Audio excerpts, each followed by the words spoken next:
Hello, everybody.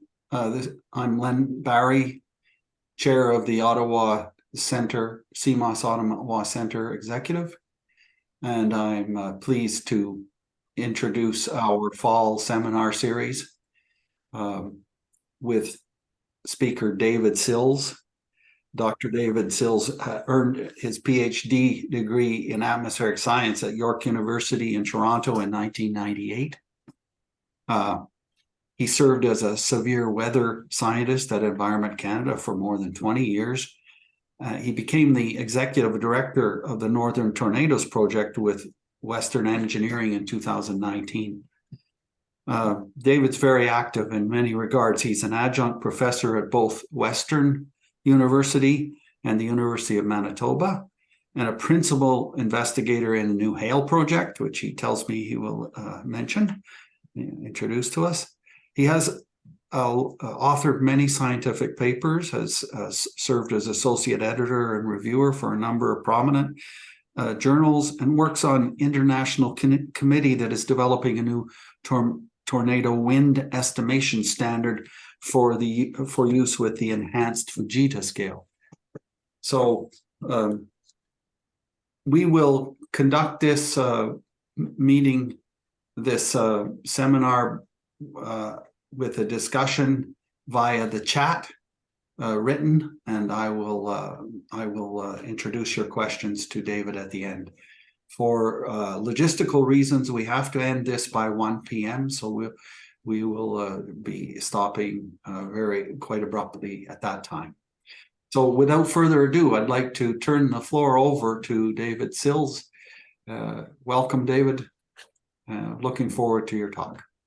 Great. Thanks, Len, and thanks to the CMOS Center for the invitation to talk about tornadoes, downbursts, and derechos in Canada today.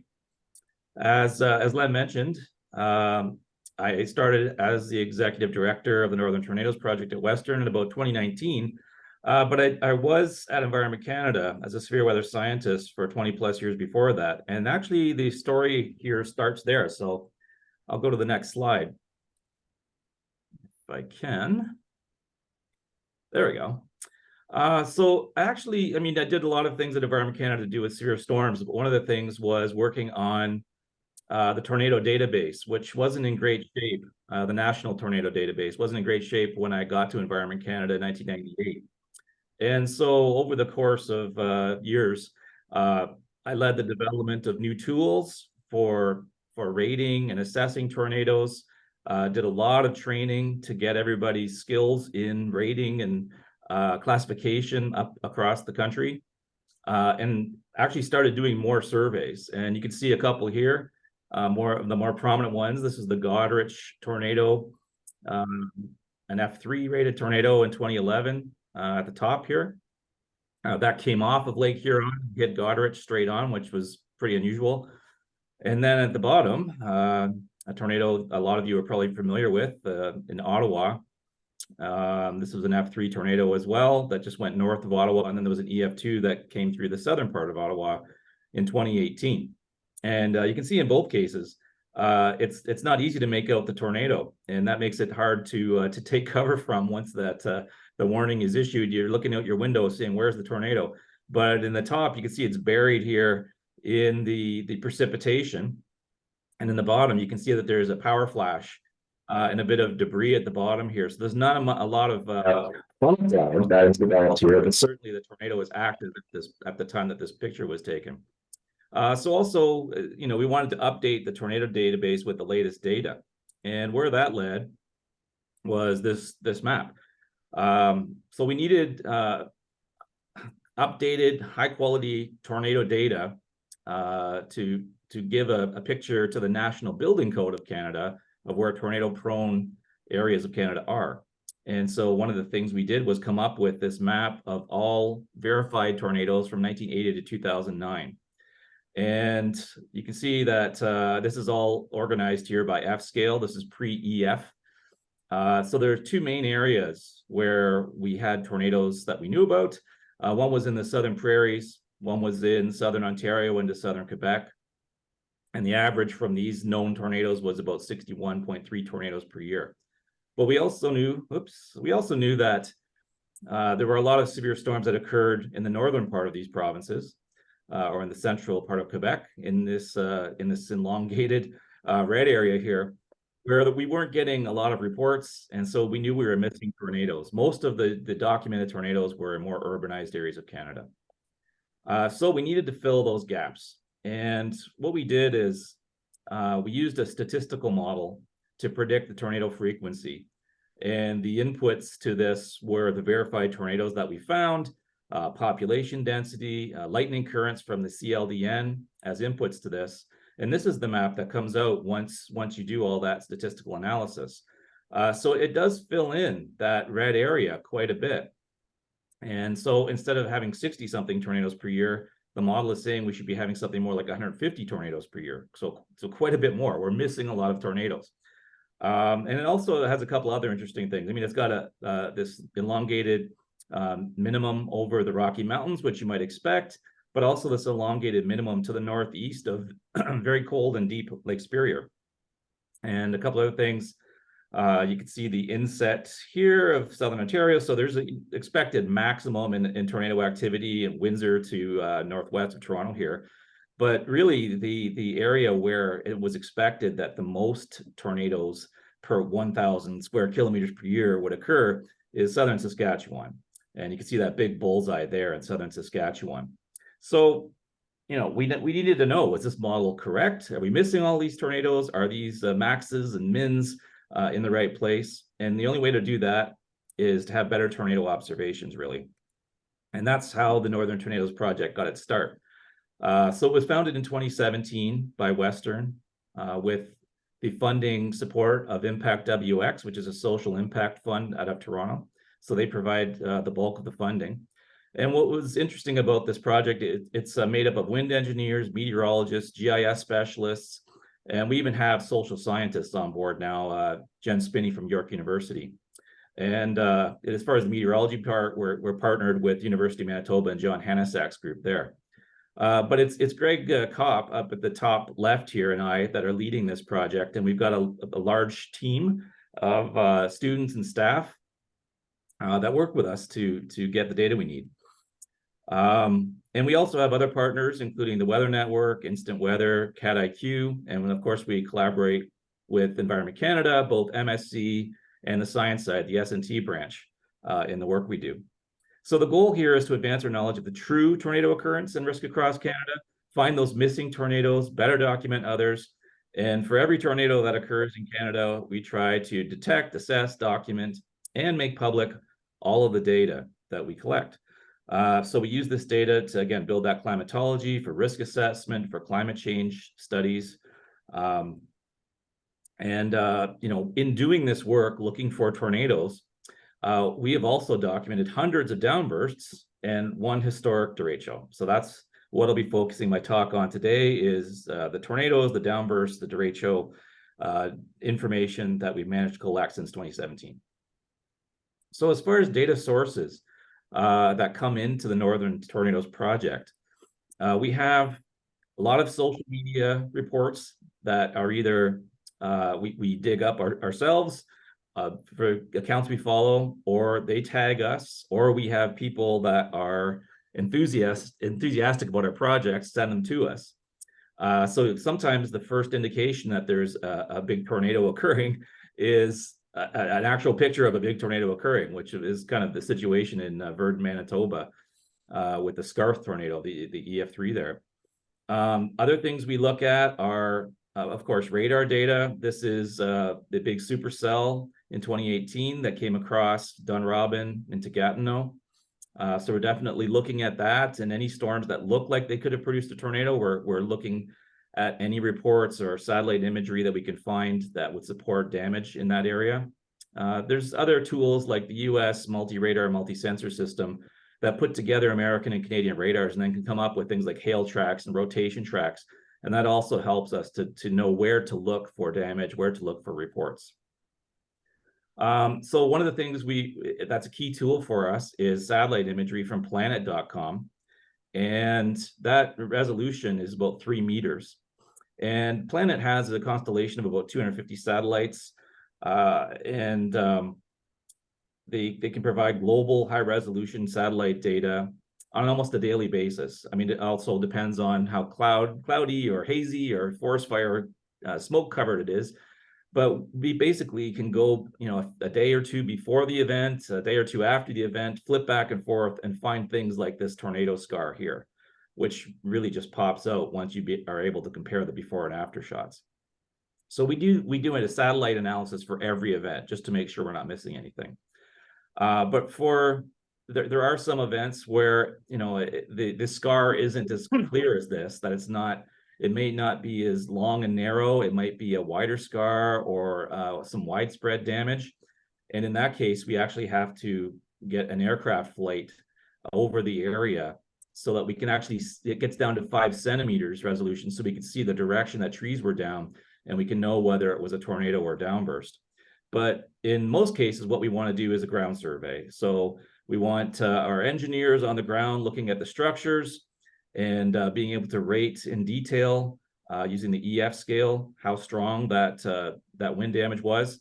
And almost every survey now where there's a ground survey, we also fly drones, and that gives us data down to 2 centimeter resolution, where now we can see not only every tree, but the conditions of the roots, what species they are.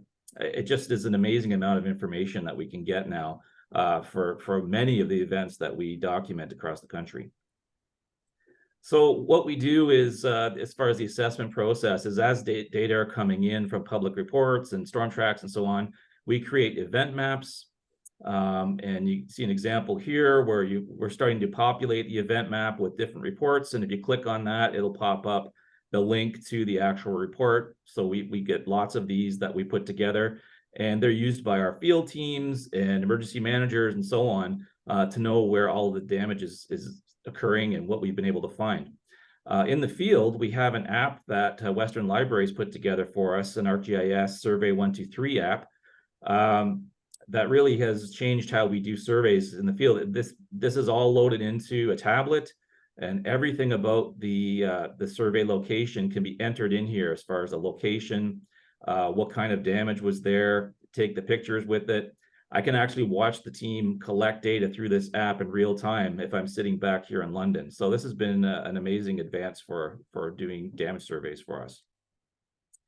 And then once we have all of that data, after the event has occurred and after the survey has been done, then we can create investigation maps so we can start doing preliminary classification and intensity rating. Here's an example of an investigation map where the blue lines are where the teams have gone. The blue dots are where the Survey 123 app has been used and photos have been taken. And all the orange is where drones have been flown and there are drone images. And if you click on one of the drone images here, then it comes up. And so we're able to see all of the source data. So we often work collaboratively with Environment Canada on these preliminary assessments with the idea of getting something out within 24 to 48 hours after the initial event. But final assessments take a lot more time for us to complete. We spend weeks, sometimes months, collecting all of the data associated with that event and making sure we have the best possible picture of what happened and how we document it and how it's available to the public. It's all available through our website, which brings me to the dashboard. So the NTP dashboard, which you can find at this web address, this is the interface, the public interface to the backend GIS data that we collect. And you can see here, this is something showing all our events, tornadoes, downbursts, everything else from 2017 to 2023. So in this database now, we've got 667 tornadoes, more than 1,900 events. And you can see where they are, of course, and it's all colored by the enhanced Fujita scale. You can do things like filter by event type, by year, by province, set date ranges, set date or damage rating filters, all these things along the side here. It explains what each category is for all these types of events. But also you can zoom in and see all of the data in close, and also click on any of these points to get, again, to the source data for all of those events. So it's a very handy tool for being able to get at all of the data that we've collected. So as I mentioned, when you go looking for tornadoes, you end up finding other things. So, we follow up on all reports of wind damage, and we're looking for wind damage or any kind of damage along the path of intense storms. But a lot of our effort goes into trying to classify whether the wind damage was due to a tornado or a downburst. So, I'm sure most of you know what a tornado is, but just in case, it's a violently rotating column of air extending through the lower part of the thunderstorm to the surface, and that could be land or water. And the vortex is often made visible by the presence of a funnel cloud and dust and debris over land, like I showed you in that photo from Ottawa. But also, if it's over water, there can be a large spray vortex, and that's how we know that the wind speeds over the water with that vortex have reached tornadic strength. With downbursts, we've got damaging storm downdrafts caused by precipitation, evaporation, and loading. And, Fujita has done a lot of work in the field of severe storms. And, obviously, he's the discoverer of the downburst, but also Fujita scale is named after him as well. So really a guiding light for a lot of this work. And we're happy to take up the torch and keep moving further from what he began. But if you look at the different pictures here of the downburst and the tornado, with a tornado, you've got air that's moving in and then up into the storm in a vortex, whereas with a downburst, you've got air that's moving out of the thunderstorm down toward the ground and then spreading out. And these create very different patterns as far as the damage that they cause. Like I said, with a tornado, you're looking for a long, narrow damage path with evidence of convergence. And with a downburst, it's usually something more widespread and larger in scale. Also, you usually find evidence of divergence because that outflow or the downflow from the downburst is spreading out once it hits the ground. So since 2017, we've documented, as I said, 667 tornadoes, but also 415 downbursts. And sometimes both with the same event. We have one tornado that we were able to identify 33 microbursts that occurred along the edges of the tornado. So that gets very complicated, and we obviously need high resolution data to be able to pull that apart, which really wasn't possible before we started using remote sensing in aircraft. And if you have a swath of wind damage from downburst that's at least 650 kilometers long and about 100 kilometers wide, that's the definition we use, and there are a couple definitions out there, but this is one that's based on the latest science. We call that a derecho. So again, we'll focus on tornadoes and downbursts and derechos that we've collected data for. So let's start with tornadoes. Here are the tornadoes just in the last year, 2023. So you can see there were 76 tornadoes overall. Only 3 were EF2+. This was a fairly quiet year for us. We've had, and I'll show you in a second, years where it's almost 120 tornadoes in a year and many EF2+ tornadoes. And this was also a record forest fire year, and we're starting to put together that these things are negatively correlated. We have to do the research to show that, but it certainly seems like on years with a lot of fire activity, we're getting low number of tornadoes. I mean, look at Saskatchewan. That's where our statistical model said there would be the maximum in tornado activity. There was 1 tornado in Saskatchewan this year. So, we're just not seeing what we thought we'd see. As I said, if we go to 2022, the picture is very different. 117 tornadoes, 30 are EF2+, and you can see that those EF2s are spread all the way from Quebec to southern Alberta. So a very different picture last year compared to this year. But if we look at some of the data from an event, a tornado event, you can see how we can drill down to some of the source data. So this is an event summary map from a big tornado on July 24th, west of Ottawa in the Rockdale-Actinolite area. This thing was a bit of a beast, path length of almost 56 kilometers and a maximum path width of over 1,400 meters. So a really big tornado. And this is when you go to the event map for this particular event, this is what you see. Again, the blue is where the team had traveled to investigate this. The light blue dots are where they collected data and on the ground, and the orange again are the drone images. And where we have assessed the tornado center line is this black line here. And worst damage is in this location and rated EF2. So that's how the event maps look for a lot of the events that we put together. So let's drill down and have a closer look. So we can get into the drone data here. What we can do with the drones now is program a track for them where they'll go back and forth over the damage area, collect thousands of images, and then stitch them all together in what's called a drone orthomosaic. And that's what's shown here. So you can see again where all the drone is taking individual shots, but this is what is the drone orthomosaic that's put together from thousands of pictures. And we can really see some of the damage that was caused along this tornado track. If we go in a bit further and look at a drone image from along that track, let's see here. There we go. This is one of the drone images that make up the drone orthomosaic, where we see clear evidence of rotation. I put the arrows on if it's not too clear, where the tree directions are shown by the arrows. So we've got trees that are down in this rotating pattern. And it was a very complicated tornado. It was multi-vortex, so there's a number of these vortices around. So actually, we're still working on some of the details of the damage path on this one because it is complicated. But it gives you an idea of the data that are available to the public if you want to zoom in on one of these events.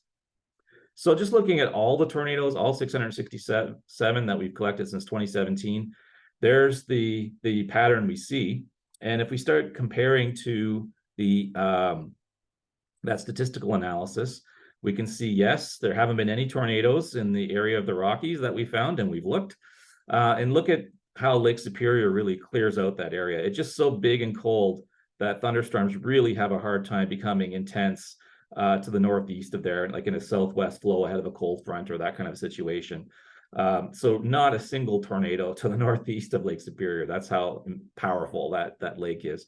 And you see there's been some big events, the Alonsa EF4 tornado near Winnipeg, this year's Didsbury EF4 tornado near Calgary, and then this big cluster of tornadoes in Ontario and Quebec, which has been kind of a surprise because, I mean, if you're looking at southern Manitoba where we thought the maximum would be, I mean, there's quite a few tornadoes there, but it's not really showing up like a big bullseye. Whereas look at the activity here in Ontario and Quebec, and I'll zoom in here a bit. Yeah, so that's a zoom in on all of those tornadoes. There's 378 tornadoes here out of the 667. So 57% of all the tornadoes that we've managed to document have been in this area, which is kind of astonishing since we really didn't think that there was a lot going on up here in kind of the central part of Ontario into the south central part of Quebec. And a couple other patterns that show up.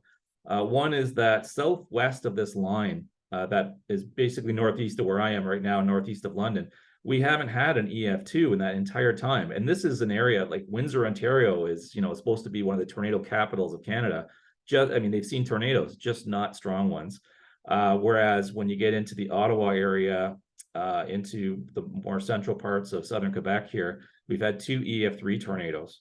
And, just lots of stronger tornadoes in eastern Ontario and southern Quebec that we just weren't expecting based on that statistical analysis. So it's been really interesting that way. Something else we're working on is an advanced dashboard. So this is targeted towards advanced users of the data, and we'll have data that not just goes back to 2017, but all the way back to 1980, maybe even further back, depending on the data quality that we can generate. It also includes the tornado tracks, which are awfully important. Some of the tornado tracks are long, so if you're just looking at the start point, it really doesn't tell the whole story. And we'll also have extensive filtering capabilities, so you can isolate or combine any parameters that we have recorded. So for instance, if you just wanted to look at the injuries from tornadoes in August, you could do that. And it's something we want to do because we get requests all the time for specific types of data, and this will allow us to do that. So it's something that we're working on and hopefully we'll have available publicly soon. So let's turn the channel to downbursts here now.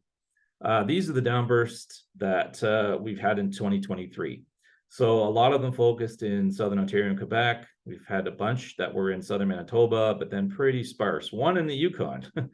But again, 64 this year, and last year was 94. So quite a few more last year. A lot of them are associated with the derecho, and we'll get into that in a bit. But you can see across Canada last year, there was a lot more downburst activity than there was this year. And if you look at all of the downbursts that we've collected since 2019, so 4 years basically of downbursts, 415 downbursts across Canada, going from Nova Scotia all the way out to the Yukon. So we're getting a really good sense that we didn't expect to get, really, of where downbursts are occurring in Canada. And some really interesting events. I'll talk about the downbursts associated with the derecho in a minute, but there was this event up in northeastern British Columbia and northwestern Alberta, even into the Northwest Territories, that was occurred June 29th and 30th, 2021. You might recognize that date. That's when the big heat dome was over Vancouver and the Pacific Northwest, and Lytton burned down. So all of this occurred along the northern edge of that heat dome, and that tends to happen. We tend to get a lot of severe storms kind of along the northern edge of a heat dome. That was also the cause with the derecho as well.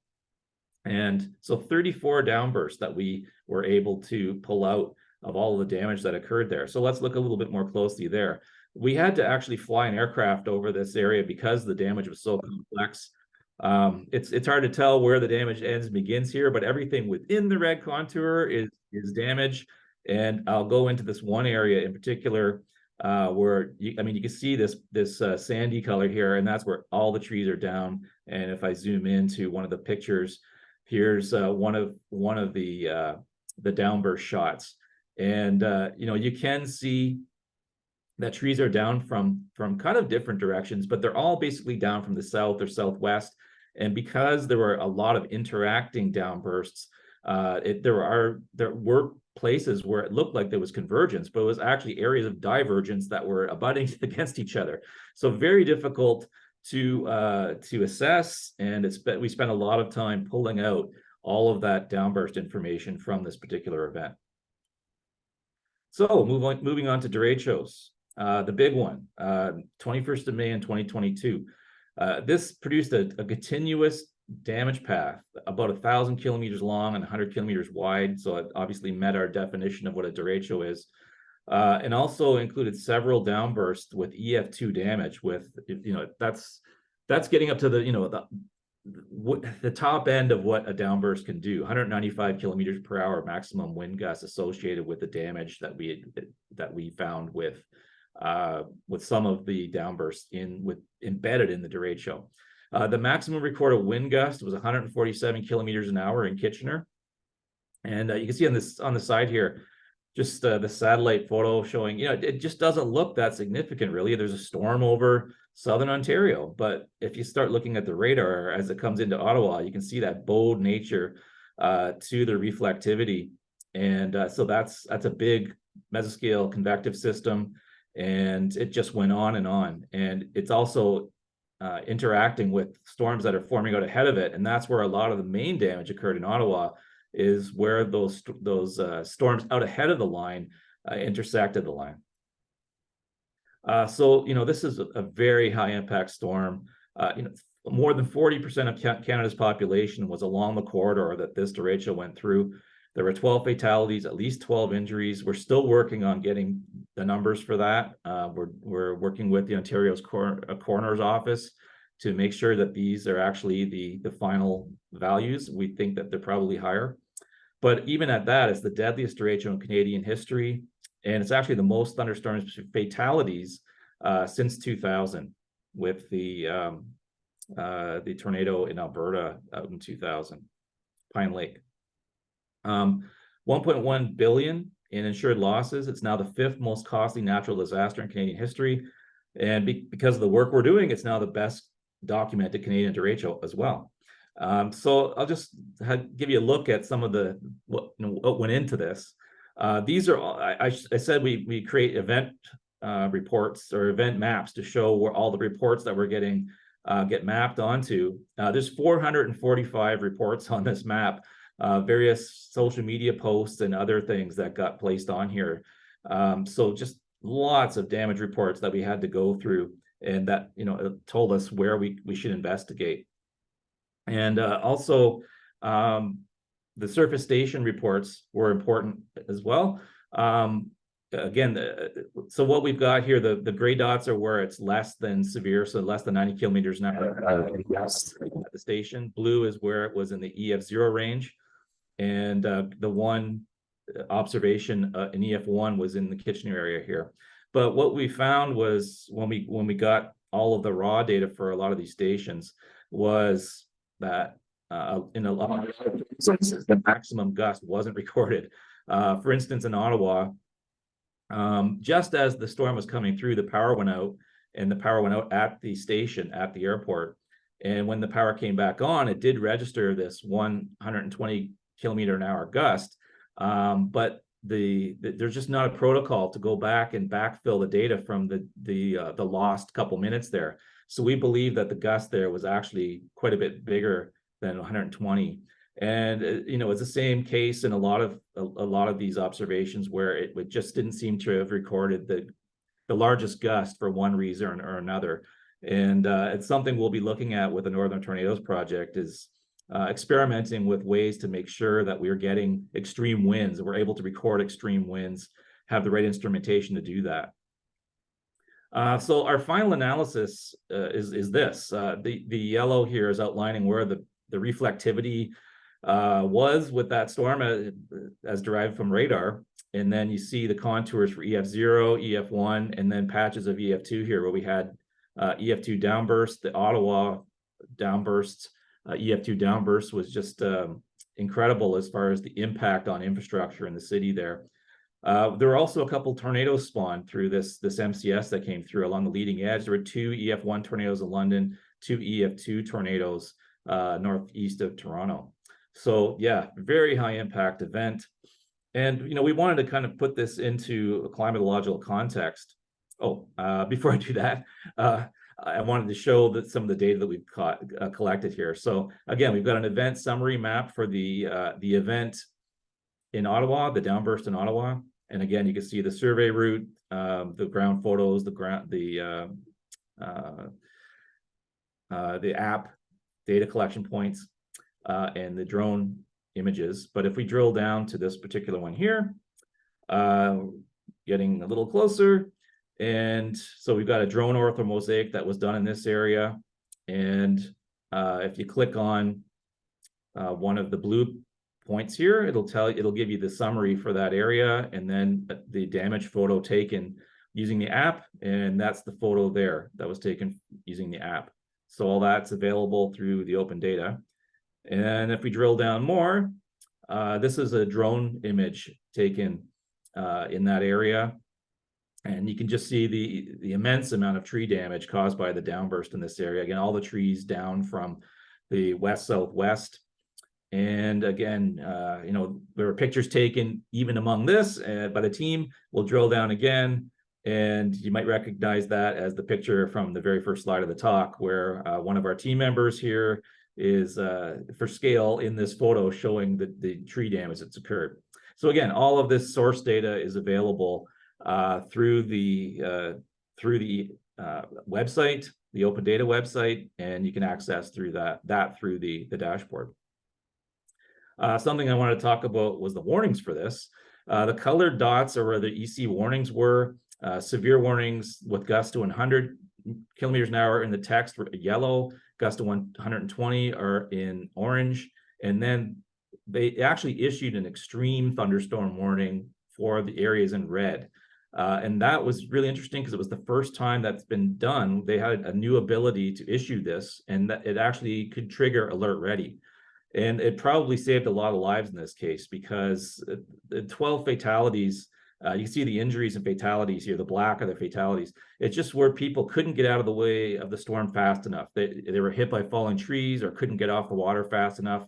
And so in all of these areas, with red, there were cell phone based warnings going out and getting people, you know, wherever they were that day. It was a nice Saturday afternoon. getting them back into shelter. And like I said, likely saved quite a few lives. And finally, getting to the climatology. I wanted to know how to put this all into context. And we really didn't have a list of derechos in Canada. So this is the first draft map of derechos that have affected Canada. You can see it's mostly an Eastern Canada phenomenon. There have been a couple across the Eastern Prairies, but it's mostly been through kind of the Great Lakes area that a lot of them have occurred. And we have data going back to 1922 as far as where derechos have gone. And you can see how this 2022 derecho fits in here. It's really the only one that's gone right through that Windsor, Quebec City corridor. All of the others often, like I said, they're usually along the northern sides of heat domes, and usually the heat dome somewhere over the central US. So you get these curving tracks sometimes around the heat dome in 1995. You can just in general see that they kind of bend from a westerly to more of a southerly direction. But there have been a couple that went more from the southwest, and in this one in particular, the heat dome was actually over the eastern US, and that's why the direction of this derecho was so much different. So still working on putting this together and getting more information on a climatology of derechos for Canada, but it has been started. So just some highlights from the project over the time that we've been working on it since 2017. So we've actually recorded the largest 2-day tornado outbreak in Canada during NTP. It was 23 tornadoes up to EF3 strength in Quebec. That was in 2017. The most well-documented strong tornado outbreaks in Canada, both in Ontario and Quebec in 2018 and 2021. We've extensively documented EF4 tornadoes in Alonsa. There's a paper actually that just came out documenting the damage in the Alonsa tornado from 2018. And we collected a lot of data for the Didsbury EF4 tornado this year, and so research is ongoing on that. We conducted the first damage survey, I believe, north of 60. It was just north of 60, but Fort Smith, Northwest Territories, in 2019 with EF1 tornado there. Again, the most well-documented derecho, Canada's first billion-dollar derecho. And we've collected so much aerial imagery through the project that we actually now have the world's largest collection of 5 centimeter or better aerial imagery, and people are starting to come to us, even from the US, for data to use for looking for tornadoes and other things in forest imagery. And so far, we've documented events in every province and territory in Canada except the very stubborn Nunavut. So hopefully, we'll be able to document an event there. I don't want them to feel left out. We know that there has been a tornado documented, but in Nunavut in the past. But as far as our project goes, we haven't been able to document anything there yet. And hopefully, if anything occurs there, it's not too serious. But like I said, I don't want to feel the people in Nunavut to feel left out here. So as far as some research that we're doing, we're trying to improve the techniques and technology. Sometimes a tornado goes through an area where there's just not much to damage. So we're trying to use satellite data and get a sense of the vegetative health. And this is what is shown here. So the red is where it's bad vegetative health, basically, along the path of the Scarth EF3 tornado. And there's early indications that we can not only tell where the tornado had been, but we might also be able to rate the intensity to some degree using this technique. We're working with Instant Weather to work on a radar app that's basically a community radar suite. And so it provides lots of products and tools that we can use in NTP to detect tornadic storms. It's got an archive that goes back in Canada to July 2021, and it can access the entire US archive. And what we wanted to make this community radar suite, so now the public can subscribe to this. And also in the future, users will be able to contribute to the science algorithms as well. So we really want this to be a community radar suite, and it is coming along. And you can see the picture here of the Barrie tornado in 2021. It's got this nice sweep tool where you can just look at the reflectivity and the velocity, sweep back and forth, and see how they're correlated. We also are building the tornado database back in time. One of our staff, and now a PhD candidate with John Hanasak and University of Manitoba, looked at satellite imagery all the way back to the 1980s. and found 230 tornadoes in the satellite imagery. Damage that tornado damage that caused scars that could be seen with the imagery. These weren't on our records, so they're new tornadoes in our database that weren't there before. So we're really increasing the quality of our database going back even to the 1980s. And we found even more historical tornadoes based on crowdsourcing, and we're finding new ones all the time. You may have heard of the Tornado Warning Performance Assessment we've been doing the last few years. The first report card we issued was based on our 2019 to 2021 data, so 3 years of data. And we're actually using 3 criteria that we've developed that are based on the ECCC's performance targets, tornado warning performance targets. One of them is their probability of detection for tornado warnings. They want to be equal or better than 0.5. And what we found, actually the first report card wasn't as good as this. They've improved since then with our 2022 report card. But right now the pod is 0.35, so still less than their internal target. They also want tornado warnings issued at least 10 minutes before the event, 60% of the time. Right now it's 19.8% of the time. So still not meeting that target. And one that we kind of came up with ourselves based on an internal target they have based on watches. So we want tornado watches to be issued before successful tornado warnings 80% of the time. That's being done about 37.8% of the time. And we weighted those, came up with scores, and right now there's a passing grade for this report card. We also put out a paper based on all of this work that we've done with the tornado warnings that not only goes over the report cards, but slices and dices the data in various ways that we hope will help forecasters and decision makers as far as improving tornado warning performance. So that was published in Atmosphere Ocean just recently. Quickly about building codes, with EF2 and EF3 events that we've seen, especially through subdivisions, it enables us to see flaws in the construction. Sometimes the construction is not to code, sometimes there are code gaps, and the result is that people are being put out of their homes unnecessarily. So our team here, there's a lot of wind engineers, and they've come up with solutions such as hurricane straps and longer roof nails that'll help to keep the roof on. And we are starting to get some traction on that. It's still not part of the building code, but definitely there's some progress towards that happening. Detecting long-term trends, just in the last bit of time I have, we know that there's an increasing trend in tornadoes in Southern Ontario, actually all of Ontario, but a lot of that is just due to human factors. If we look at just significant tornadoes, it's pretty flat.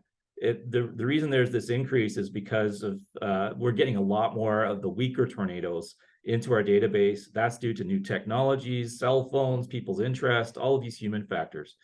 But one thing we have been able to find as far as a trend long-term with significant tornadoes is they tend to be happening later in the year. So earlier on, going back to 1870, this was more of a springtime thing with significant tornadoes, and increasingly it's a late summer, early fall thing.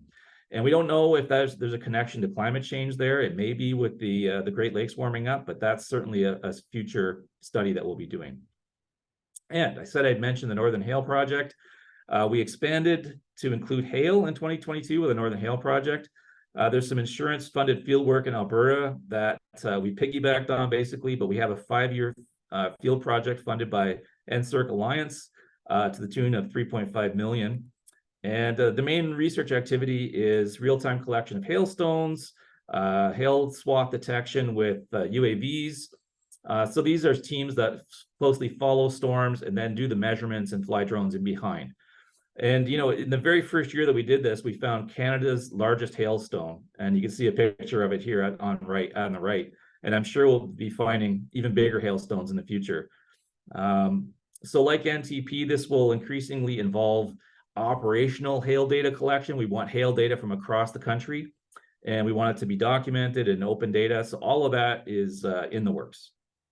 So just to sum up, our understanding of the tornado climatology is improving as we detect, assess, and document every tornado, or try to, that occurs across Canada. You can see our website there. While we investigate tornadoes, we're also finding downbursts, and for the first time a derecho in 2022, and it all leads to improved severe local storm climatologies. And that's it. I think I'm pretty much on time. Everybody still there? Thank you, David. Okay, thanks. We're all mesmerized by the tremendous content of this talk. Yeah. There's a lot to take in. There are already questions posted, so I'll for the sake of speed here, because we have only 13 minutes for discussion. Yeah. John Stones asked, has there been a statistical increase in the frequency and severity of tornadoes in Canada? Good question. It's a good enough question that we actually had a student working with us on that very question this summer, and it's inconclusive at the moment because we're still working on it, but that's certainly a question we want to answer, and I think we have the data to answer that. So like I said, we're working on that right now, and hopefully we'll have something out and published in the next year or so. To be determined. Right. Second question, Bob Jones, is hail damage size incorporated into the project of the hail project? Ottawa had a few significant hailstorms in the past season.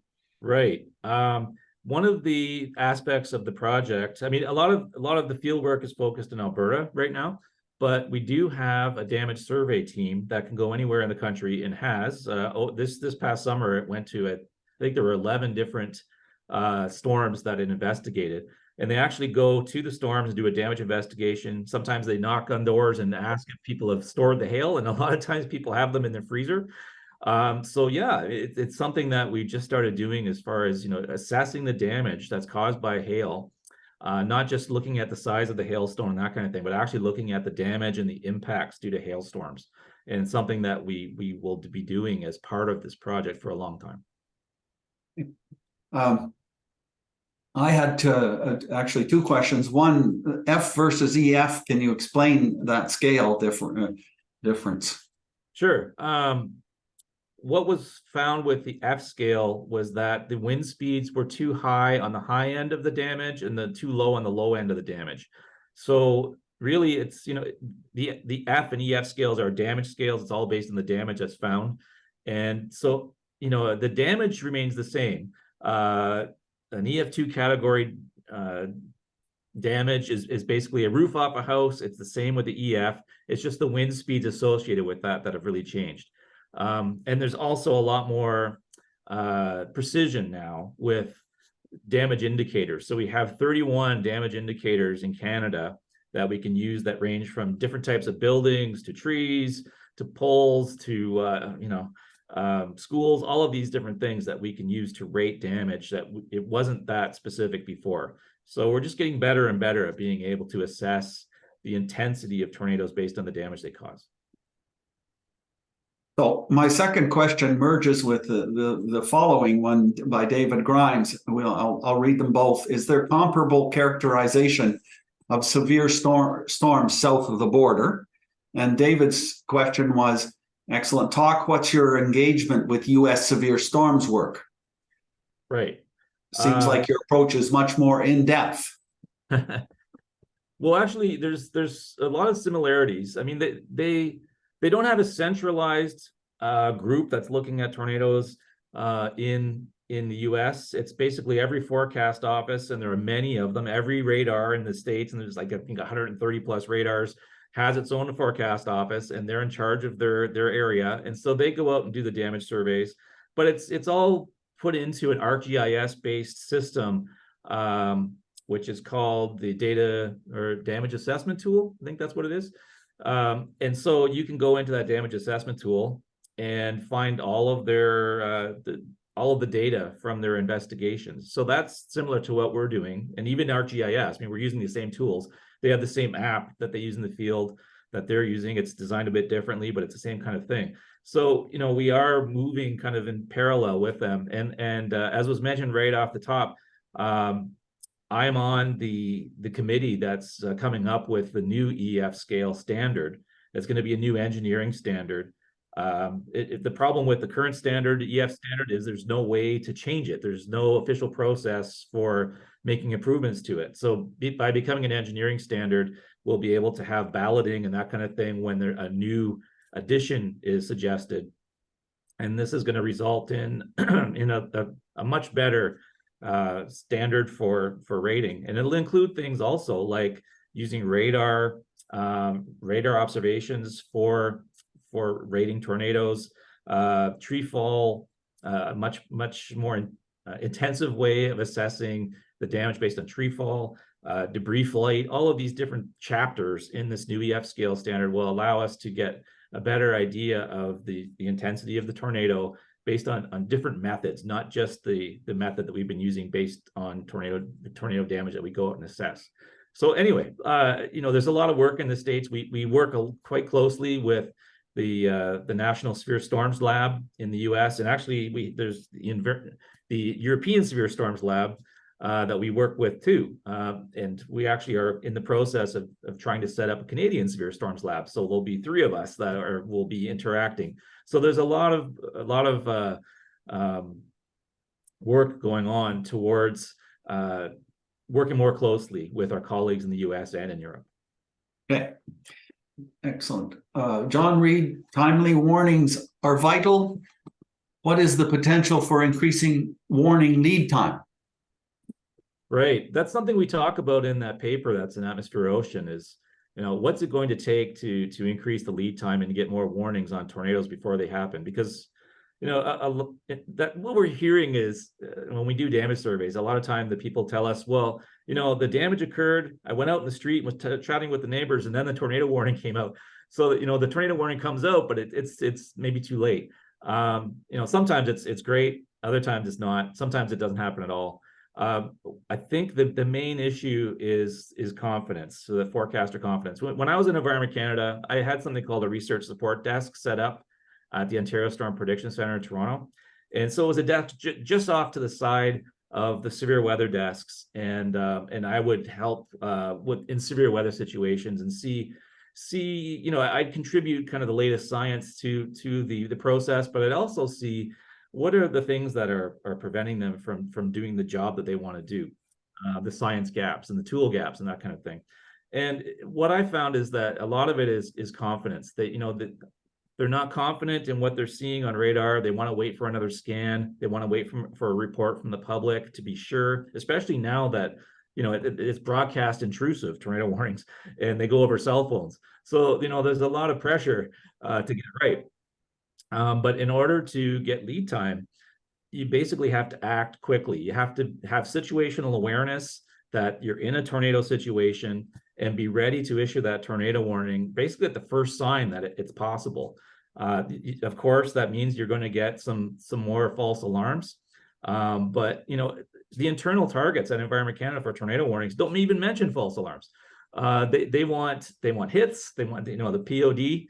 And they want lead time. And so to do that, you basically have to get those warnings out and sooner. And one thing that the Americans have that we really haven't done that well in Canada is simulations. And you hear that with pilots all the time that, they go through a lot of simulation training because in your career, you're not going to run into a lot of big, high danger situations. And it's the same with forecasters. Sometimes a forecaster can go through their career and not be on a shift with a big tornado outbreak. So how do you get experience then? You do it through simulations. And in the US, they have a really nice simulator that forecasters can go through in real time and really pick up on all of the different cues that you can get with tornado situations, go through some of the big cases, and bring everybody's experience level up. And in Canada, we just haven't got to that level yet. We got close a couple times, but we just haven't got there as far as having that simulator training. And I really think it's possible. And I think the science is there to bring us up to a level closer to where they are in the States. It's just, we've got to work on the confidence issue. And I think that's a big part of it. So, and that's tools and knowledge, both things. David, we have a totally different question, home engineering question. Aside from measures that can be taken at the time of construction, roofing straps, for instance, are there inexpensive, easy retrofit fits that can be done at specific times in the home maintenance life cycle? Sure. Yeah, it's not easy to do a retrofit with the hurricane straps. I mean, it's possible, but you basically have to take off all of your soffits and get into those joints right between the wall and the roof. And I don't know if anybody's actually tried it yet. We know it's possible, but I don't know if anybody's actually tried it. And so, it wouldn't be very expensive, but it would be a lot of work for someone to do and someone to try. If you have access to that in your home, you can certainly make big improvements to keep your roof on if you can get at those joints from maybe your attic or something like that. But most cases, you really have to start taking the soffit off. But just a simple thing that seems to make a big difference is, in a severe storm environment, or if there's a watch issue, especially a tornado watch, close all of your windows, close all of your doors, especially your garage door. You want to keep that building envelope as closed as possible so wind is not getting in, because once wind gets into the building, it really makes it much easier for the roof to come off. And so a lot of times, actually, I was talking to someone yesterday. They say, "Well, geez, I like to sit in my garage and watch storms." And I said, "Well, up to a point, but please shut that door when the wind starts and save your roof." It's simple things like that. And there has been this myth in the past that you should open all windows and doors to equalize pressure, and it's totally the wrong thing to do. So some basic engineering knowledge really helps as far as how to protect your home in a storm situation. Okay, 2 more quick questions here. One follow-up from David Grimes. What about messaging around warnings? Often alerts are issued in advance of warnings. Do you have thoughts on this point? Alerts issued in advance of warnings. I guess that means watches. Sometimes there are severe thunderstorm warnings that go out that also mention the possibility of a tornado. Sometimes there are situations where a weak landspout tornado might be possible, so you don't get a tornado warning, but some other kind of message. But the only one that really triggers alert ready is the tornado warning, and that's the one that's going to be noticed. I said there's an exception now with an extreme thunderstorm warning, and that really was used for the first time during the derecho, and I'm hoping it will be used again, because I think that also has the possibility of saving lives. But the message that goes out before tornado warning, there's going to be a certain set of users that will make use of that and prepare, be ready, maybe clear things out of their yard that could become missiles, these kinds of things.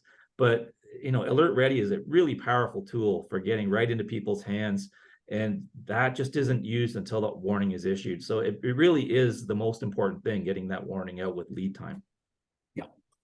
Finally, I also like to thank Aaron Greco for that home construction question. Ian Rutherford, how are warnings coordinated with cell phone providers? Short answer, please. Yeah, well, that gets into the Palmerex territory there, which is the company that runs Alert Ready. So they also run the weather network. So once the warnings are issued, then it goes over to Palmerex, and they take care of how it gets to cable, how it gets to cell phones, all that through Alert Ready. So they're trying to keep the quality of that dissemination high, but it really depends on the quality of the warning. If you don't get high quality warnings going into that system, then it doesn't matter how good that quality is. So it really is a partnership where the government has to work closely with Palmerex to get that messaging out in a timely way and make sure that message is actually sent. So it's part of the severe weather enterprise. Thank you, David. Thank you, everybody, for the great questions. I would like to end by saying, to reminding you that we have a seminar follow-up next month from Craig McLean, who is former research director, ocean research at NOAA. And the title, look at our website for the title. And then in January, we have Gilbert Brunet, who is a homegrown expert who's working at the Australian Bureau of Meteorology, subseasonal to seasonal prediction, a 3-year journey. And in February, Michelle Jean will be talking February 22nd, the Global Meteorological Environmental Enterprise in era of machine learning and artificial intelligence, implications for Canada. So I think we have a powerful set of seminars coming up to join David's this year. So thank you very much, everybody. We'll stop now. Thank you, David. My pleasure.